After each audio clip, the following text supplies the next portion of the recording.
Good afternoon, everyone. Our topic for today is all about temperature and pressure. So, let's start with temperature. By definition, temperature is the degree or intensity of heat present in a substance or object.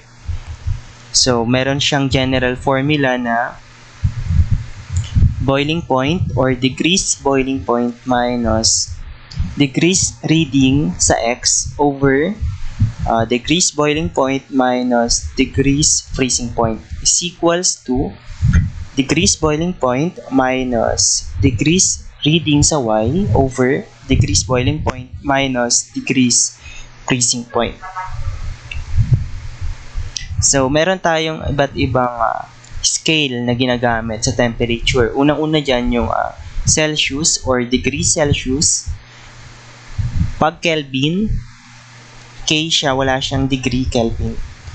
Siya lang yung scale na walang degree. So, kapag Kelvin, K. Another one is Rankine or degree Rankine. And last is the Fahrenheit or degree Fahrenheit. Actually, marami to, 7. Kaso, itong 4 yung pinaka-common na ginagamit na scale sa temperature. Okay?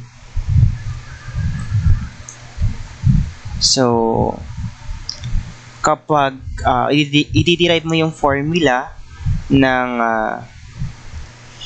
temperature from Fahrenheit to Celsius, gagamitin mo itong formula na to. So, ang formula na to ay nanggaling dito sa general formula. So, kapag magde-derive ka ng formula, ang gagamitin mo, degrees boiling point minus temperature in Celsius divided by degrees boiling point minus degrees freezing point is equals to degrees boiling point minus temperature in Fahrenheit divided by degrees boiling point minus degrees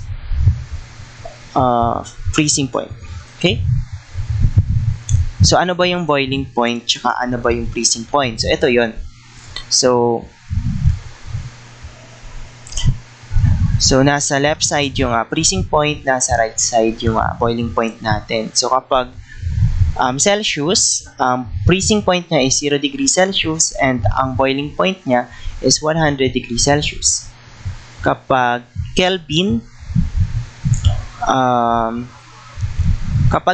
ano lang siya, standard siya ng Celsius. So, mag-a-add ka lang ng 273 sa freezing point and sa boiling point. So, ang freezing point ng Kelvin is 273 Kelvin. Then, ang boiling point is 373 Kelvin. Kapag Fahrenheit naman, Fahrenheit muna, no? Kapag Fahrenheit,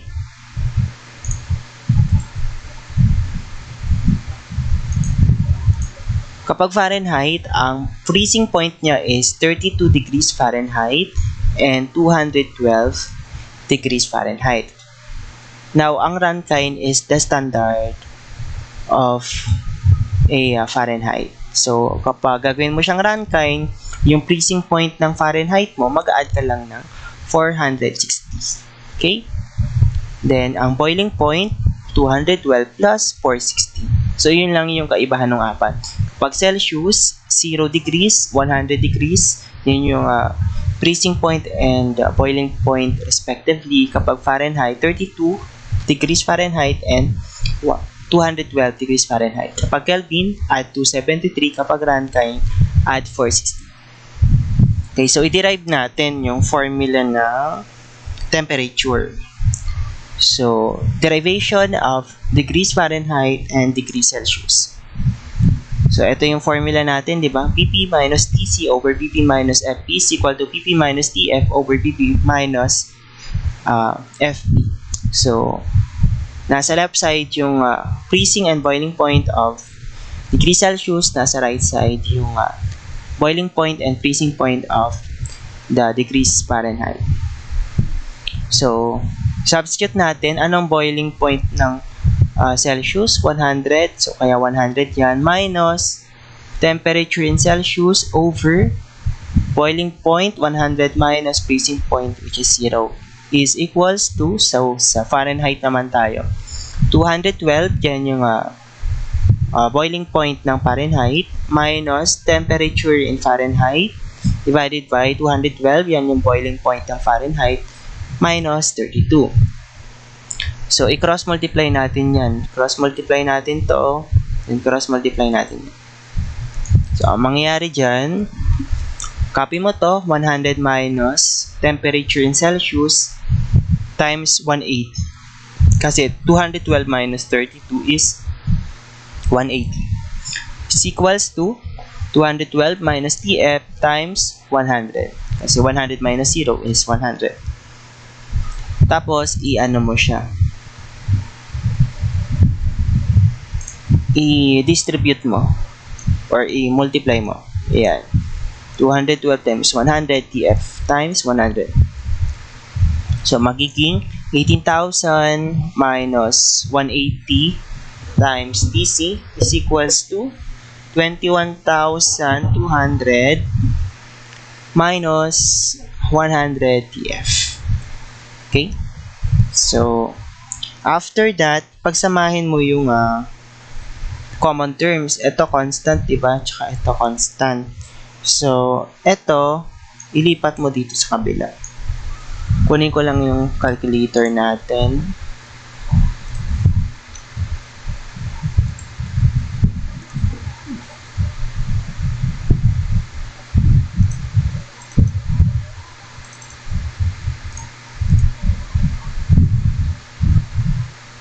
Ayan.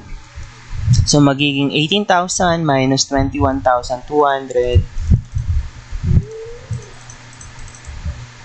So, negative 3,200. Ito yan. Copy mo to. Minus 180 TC minus 100 TF.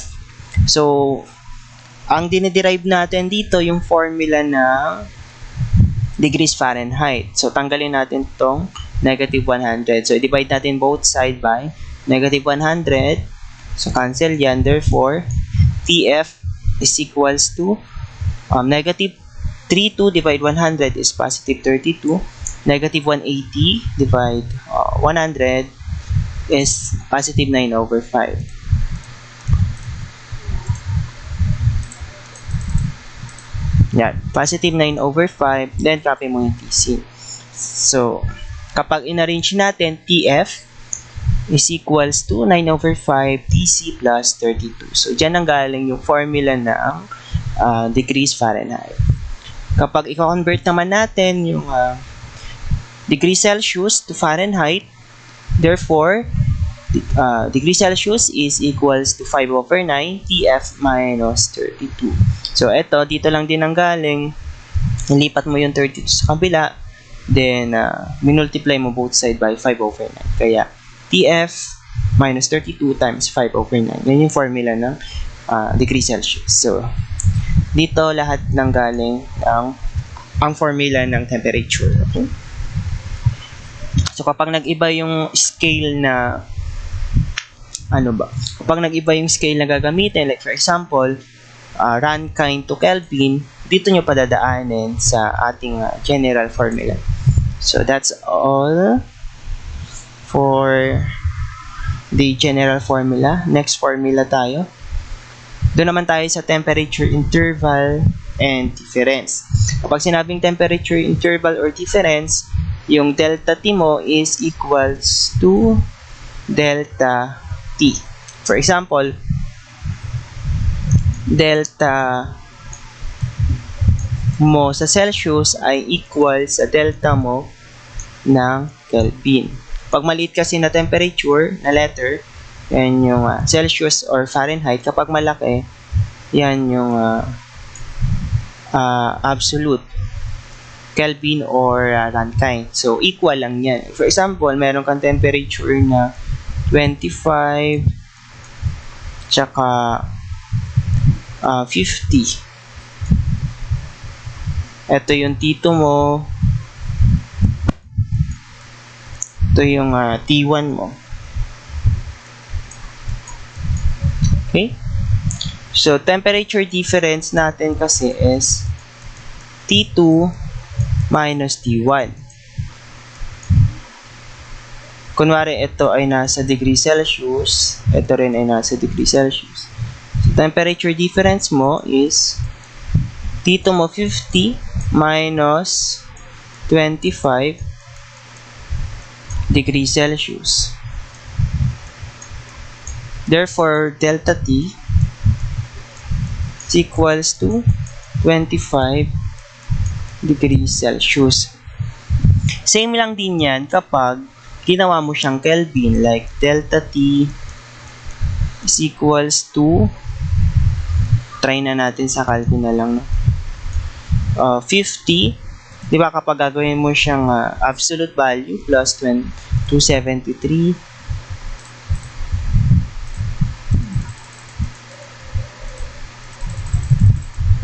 minus 25 plus 273. So, ang sagot pa rin dyan is 25 Kelvin. So, therefore, kapag temperature difference, yung small delta T is equals to absolute ng temperature. Equal lang sila. Okay? Kahit mag-add ka ng 273 or 460, pag temperature difference, equals lang sila. Delta TC is equal to 5 over 9 ng delta TF. Then, delta TF is equal to 9 over 5 ng delta TC. Then, for the temperature difference, T final is equals to T initial. So, another formula yan na paki-memorize. Okay? So, kung ang degree, delta C is equal to delta K, ang delta degrees Fahrenheit ay equals to delta Rankine yan.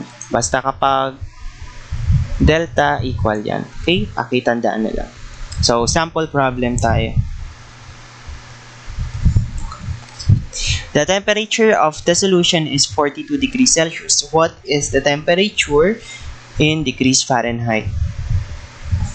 So, number 1, conversion lang. Gamitin natin yung formula na derive natin kanina.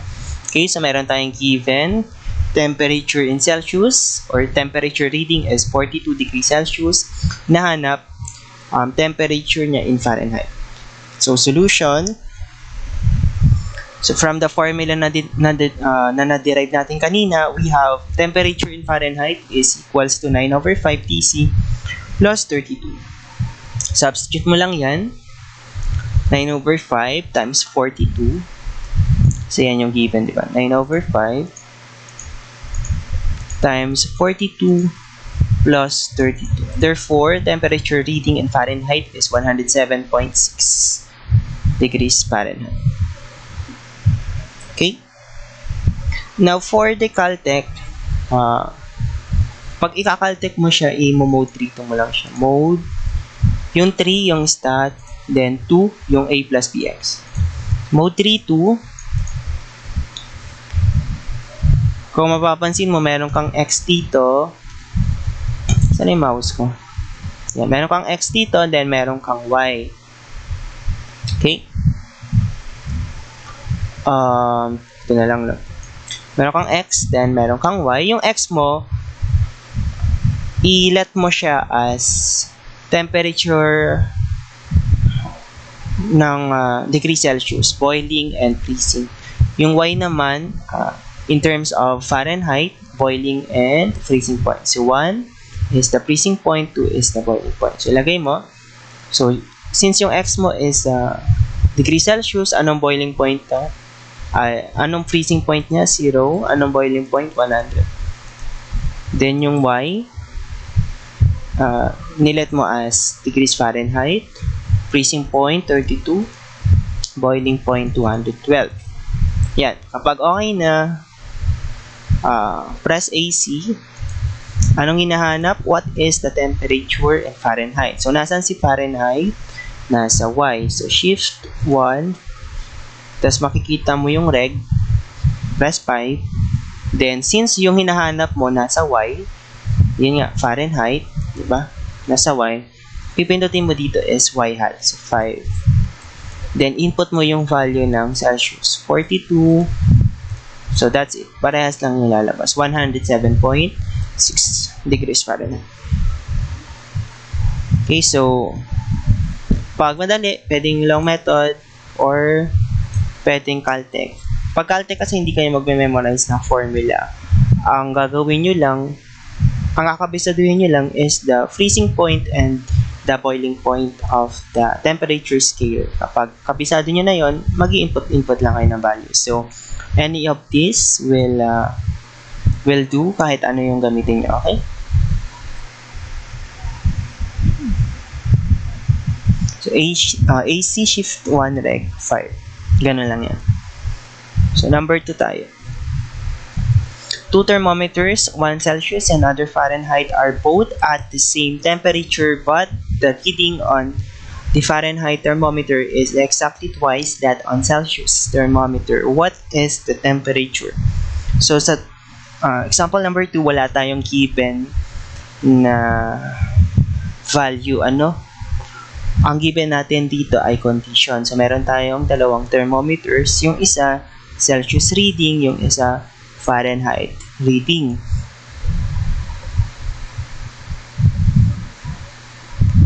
So, sabi, they are both at the same temperature, but the reading on the Fahrenheit thermometer is exactly twice that on Celsius thermometer. So, what is the temperature? So, sabi dyan, the Fahrenheit reading is exactly twice as the Celsius reading. So, kapag ni-write natin siya sa equation, TF is equal to 2 TC.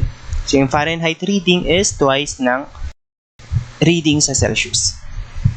So, ang required natin is the temperature reading in Fahrenheit and degree Celsius. So, solution. So, gamitin natin yung formula. So, dito walang Caltech kasi wala ka namang given. Ang Caltech ginagamit lang kapag meron kang given na value. So, since condition ang given natin dito, mamano-mano siya. Okay? So, gamitin natin yung formula na Fahrenheit. Temperature in Fahrenheit is equals to 9/5 TC plus 32. But may value ba tayo ng TC? Wala, no? Pero meron tayong condition sa temperature reading ng Fahrenheit. So, i-substitute natin yung temperature reading ng Fahrenheit into 2C. Therefore, 2TC is equal to 9/5 TC plus 32. So, kapag ganyan, one unknowns na lang, pwede mo na siyang i-Caltech or imano-mano mo. Kapag binano-mano mo to, yung 2 ay yung 9/5, ililipat mo dito sa kabila. Tapos, yung 32, i-divide mo dito sa, kung ano yung magiging resulta ng difference nila, i-divide mo ng 32, makuha mo yung TC. Okay, di ba? Pag long method, ganito kasi yan. Magiging 2 minus 9/5 TC is equals to 32. Yan. Tapos, 2 minus 9/5, 1/5, no? So, 1/5 TC is equals to 32. So, since TC yung hinahanap mo, multiply mo yung 1/5 sa 32. So, 5 times 32, 160. So, TC mo ay 160. So, ganyan kapag long method, i-arrange mo yung equation mo, i-simplify mo. Pero kapag Caltech, ito yung sagot, ayan. TC is equals to 160. Pero kapag Caltech, itong equation na to, itatype mo lang yan sa Calculate. Yung TC mo, ilet mo as X. So, 2X or 2TC is equals to 9/5 TC plus 32. Then, shift solve for X plus equals. So, 160. So, parehas lang yan. So, either of the two yung gamitin nyo. So, ito long method. Tapos, yung pinrest ko kanina sa Calculate is the Caltech. Okay? Now, solving for TF, since nakuha na natin yung value ng TC, ita-type na lang natin yan. So, 9/5 times TC, which is 160 plus 32. So, 320. So, yan yung ating temperature reading. So, nasatisfy natin yung condition kasi sabi nga, the Fahrenheit thermometer is twice of the Celsius thermometer reading. Okay? 320 and 160. Next example, the temperature of a solution is 31 degrees Celsius. Determine the temperature in Rankine. Okay, so may given tayo.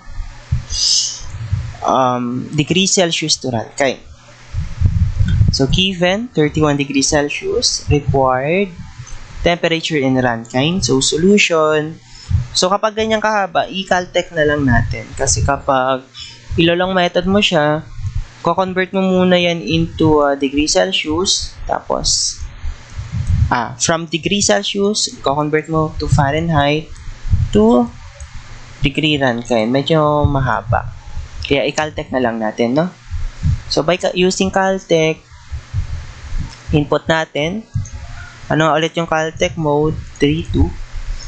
So, since ang parameters natin dito or yung scale na ginagamit is degree Celsius and Rankine, yun yung input natin sa calculator. So, X as degree Celsius and Y as degree Rankine. Yung number 1 is the freezing point, number 2 is the boiling point.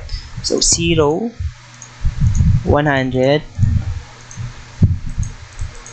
then freezing point ng Rankine, 32 plus 460. Then, 212 plus 460 naman yung kanyang boiling point. So, okay na. Pag na-type mo, press AC, then shift 1. Hanapin mo yung reg. So, 5. So, ang hinahanap natin is Rankine. Nasaan yung Rankine? Nasa Y. So, press Y hat. So, 5. Then, anong given natin? 31. Yun. 547.8 degree Rankine. So, ganun lang siya kabilis kapag kinaltek mo. Then, try nyo yung mano-mano try nyo yung mano-mano isolve. Tapos, check nyo kung alin yung mas madali sa inyo. Kung saan kayo mas comfortable, okay? So, yan yung number 10. Actually, madali lang naman kapag temperature, more on conversion lang naman siya. Then, last number or last example, compute the temperature difference if the inside temperature of a furnace is 320 degrees Celsius and outside is negative 10 degrees Celsius. So, given natin, temperature inside is 320 degrees Celsius and temperature outside or temperature final is negative 10 degrees Celsius. So, required natin is the temperature difference. So, solution. So, temperature difference is equals to temperature final minus temperature initial. So, since wala namang final and initial, ang meron dito is temperature inside and outside. So, yun yung gagamitin natin. Temperature outside minus the temperature inside. So, negative 10 minus 320 degrees Celsius is negative 330 degrees Celsius. So, that's all for the temperature. Now, let's proceed to the pressure. Pressure, by definition, is defined as force per unit area. So, pressure is F over A, or another formula, pressure or P gauge is equal to gamma H. Gamma to kapag ni-write mo siya ganyan. Gamma H, ayan, is equals to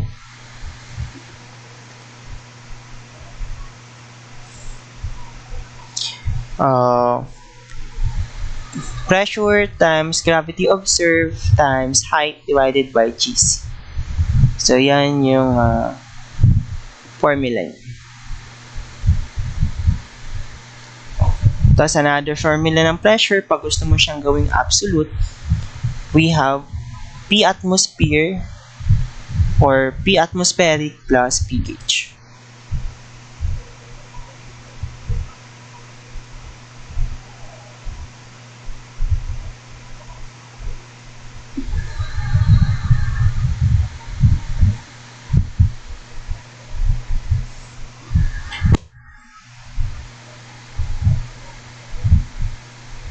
Tapos kapag kapag ang given naman sa problem is in terms of vacuum, ang vacuum kasi is negative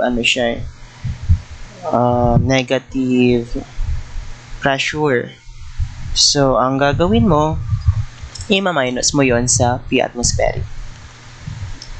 Okay?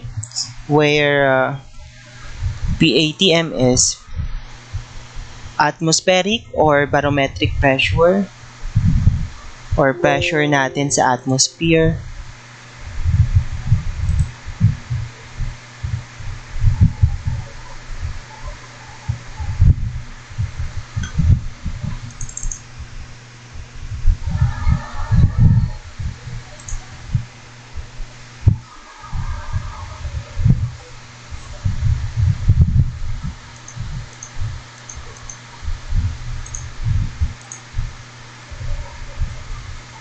Oh. Tanggalin na natin to. Yan.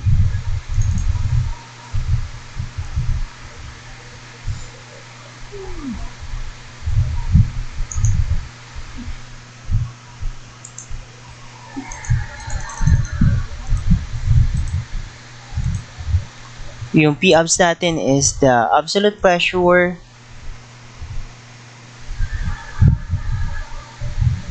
and P-back natin is the vacuum pressure. Ayan. So, ito i-explain pa natin further. For example, meron tayong tire. So, yung nasa loob ng tire, yung pressure sa loob is tinatawag na P gauge. Okay? So, yung pressure sa loob ng tire. So, di ba, sa thermodynamics, yung nasa loob is yung ating system. So, ang tawag doon, P gauge.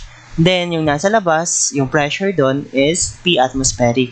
So, kapag inad mo tong dalawa, P gauge plus P atmospheric equals yan sa P absolute. So, at standard condition, yung gamma natin ng water is 9.81 kilonewton per cubic meter. Then, kapag English naman, 62.4 pound force per cubic feet. Where 1 Pascal is Newton per meter squared. And PSI is pound per inch squared. Okay?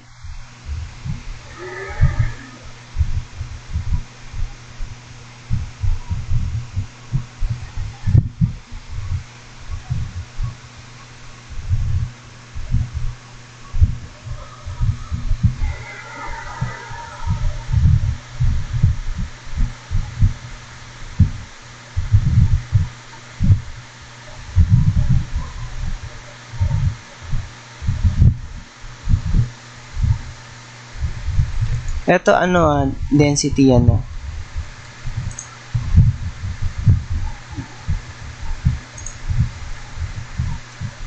Ayan. Rho GH. Okay? So, formula ng ito gamma.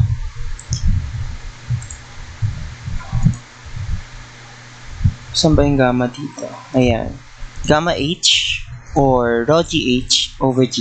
So, yan lang na may formula ng pressure.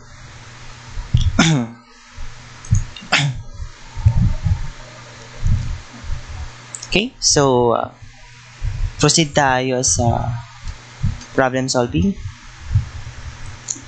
Number 1, a vertical column of water will be supported to what height by standard atmospheric pressure?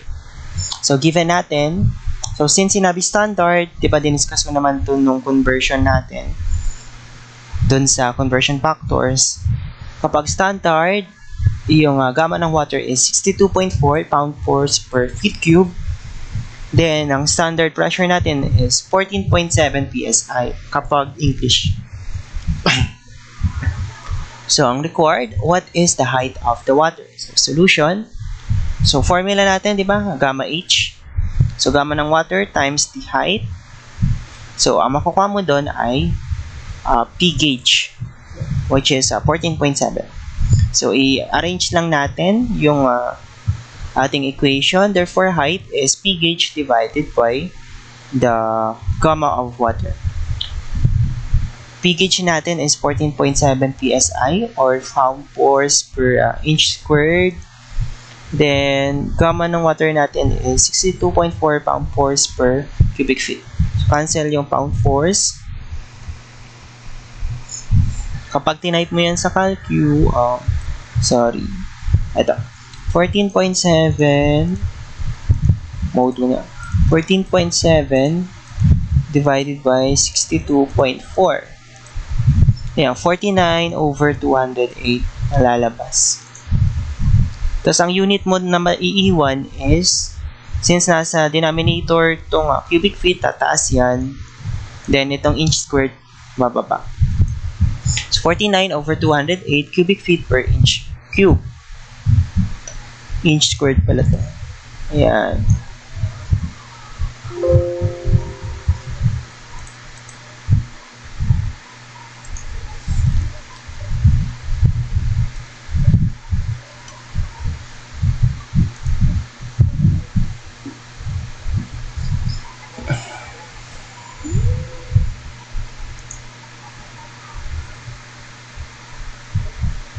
Ayan. Pakita natin yung cancellation of units. Cancel yung pound force. So, cubic feet per inch squared. So, ayan dapat ang unit natin. Tapos, by conversion, 144 inch squared is 1 feet squared. So, cancel yung inch squared. Yung feet, magiging isa na lang yan, tapos cancel yung feet squared. So, kapag tinype mo yan sa calcu,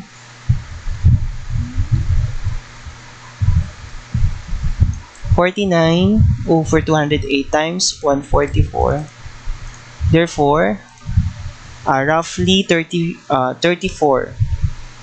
feet of water or 33.923 feet. Okay? So, yan yung ating standard height ng ating water kapag atmospheric condition or standard condition. So, number 2, the pressure of a boiler is 9.5 kg per cm squared. The barometric pressure of the atmospheric is 768 millimeters of mercury. Find the absolute pressure in the boiler. So, kunin natin yung given. We have P gauge, which is equal to 9.5 kg per cm squared. Gauge yan kasi nasa loob siya ng boiler. Like yung sample natin kanina sa tire, di ba? Kapag nasa loob ng system, pressure mo is always gauge. The barometric pressure, so another term for barometric pressure is the atmospheric pressure, which is equal to 768 millimeters of mercury. So find the absolute pressure in the boiler. So anong formula natin? P absolute is equals to P gauge plus P atmospheric. So ang P gauge natin is 768 millimeters of mercury.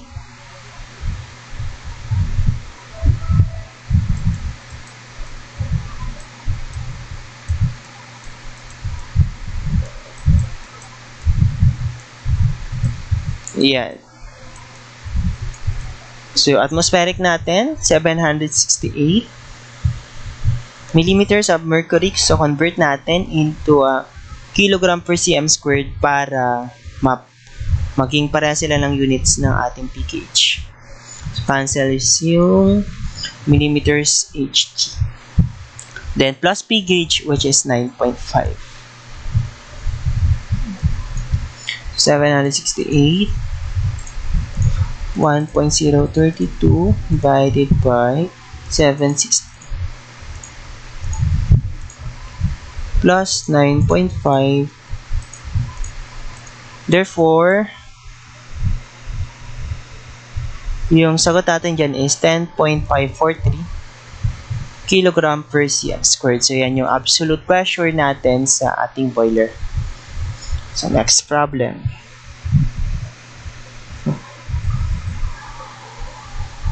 Pressure gauge registers 40 psi gauge in a region where the barometer is 14.5 psia.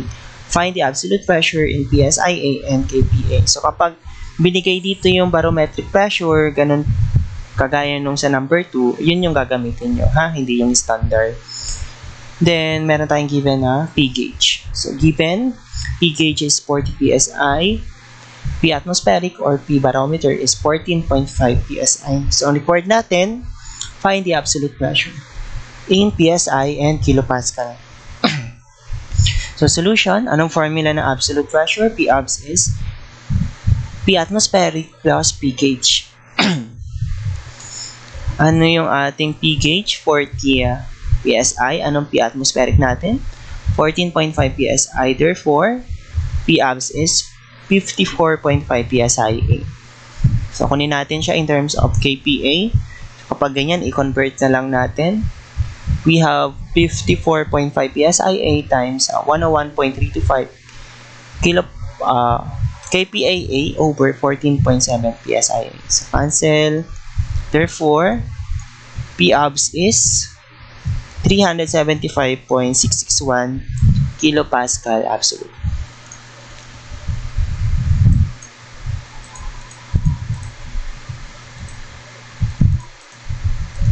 Divide 14.7. Yeah. 375.661 kilopascal absolute. Then, last example for the pressure. Given the barometric pressure of 14.7 psia, make this conversion. So, 80 psi gauge to psia and to atmosphere, 20-inch Hg vacuum, 2-inch mercury absolute and psia, 10 psia to psi vacuum and PA, and 15-inch of mercury gauge to psia to torus and PA. Okay, so meron tayong given na 14.7 psia, which is yan yung ating barometric or atmospheric pressure.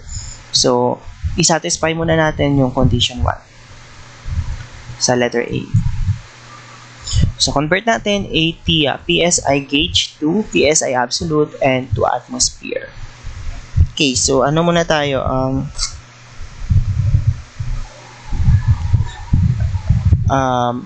Ano natin tong letter A. Kunin natin yung given.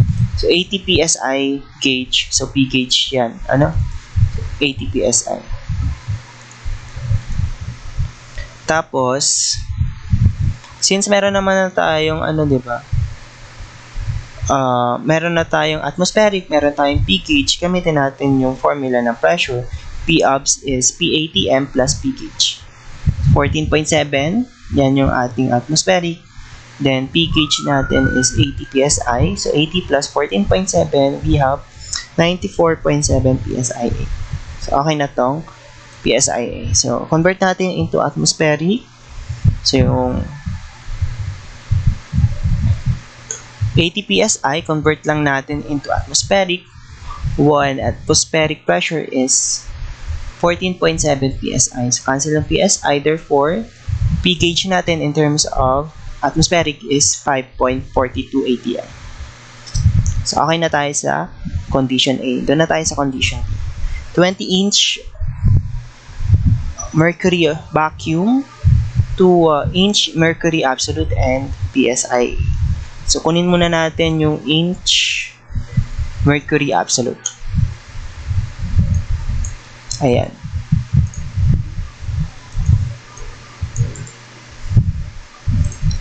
Kunin muna natin itong inch mercury absolute. We have P atmospheric is P atm plus P gauge.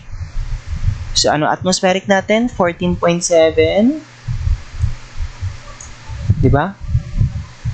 14.7. Convert natin into inch mercury. So, 29.92 inch of mercury is equals to 14.7 psi. So, makakancel lang yung 14.7 psi, 29.92 inch of mercury to.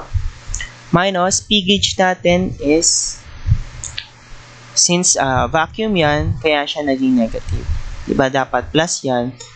But, kapag vacuum ang given, naging negative yan, kaya minus 20 inch of mercury. So, 29.92 minus 20 is 9.92 inch of mercury. Okay. Tapos, nakuha na natin yung P absolute. I-convert naman natin siya into PSI absolute. So, 9.92, convert natin sa PSI absolute. We have 14.7 PSI is equals to 29.92 inch of mercury. Cancel lang to. Therefore, P obs is 4.874 PSI.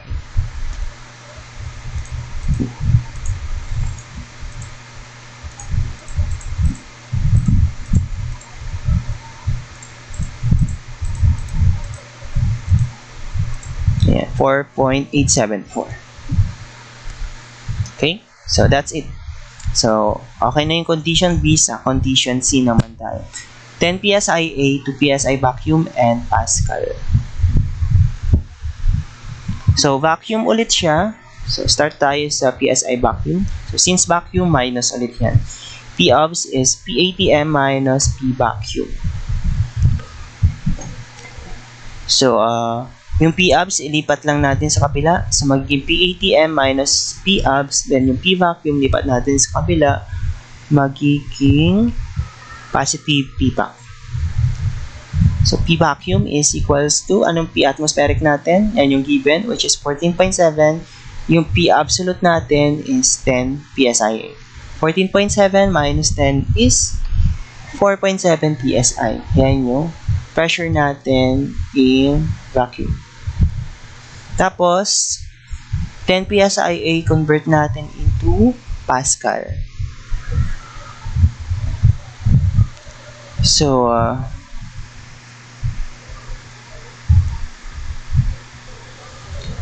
4.7 PSI, so 101.325 kilopascal is equals to 14.7 PSI. So, cancel yung PSI. Ang lalabas yan na unit is kilopascal, 32.396 kilopascal. Pero ang kailangan natin is pascal, multiply natin by 1,000. Therefore, 32,396.429 pascal. Sa calcio kasi ganito, 4.7 times 101.325 over 14.7. 32,396.429. Sinulat lang yung exactong value. Okay? So, that's it. Then, last condition sa D, 15-inch mercury gauge to PSI to torus and to Pascal. So, start muna tayo sa PSI absolute.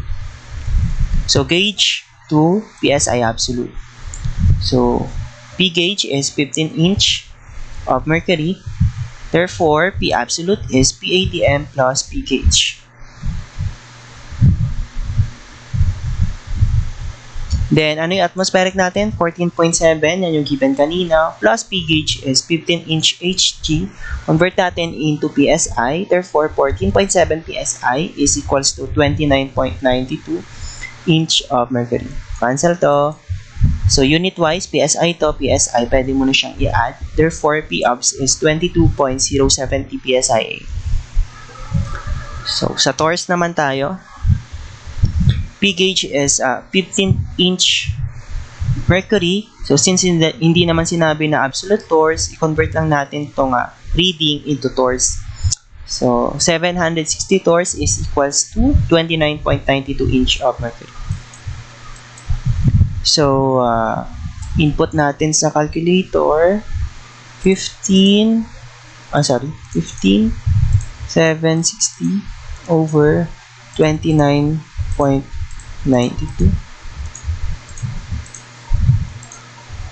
381.016 torrs. Okay? Tapos, since sinabi hindi naman absolute Pascal, so yung reading, i-convert lang natin into Pascal. So, 15-inch Hg, convert natin into Pascal. 101,325 Pascal is equals to 29.92 inch Hg. 101,325. So, therefore, 50,797.967 Pascal. So, that's it for our lesson. Temperature and pressure. Thank you and stay safe.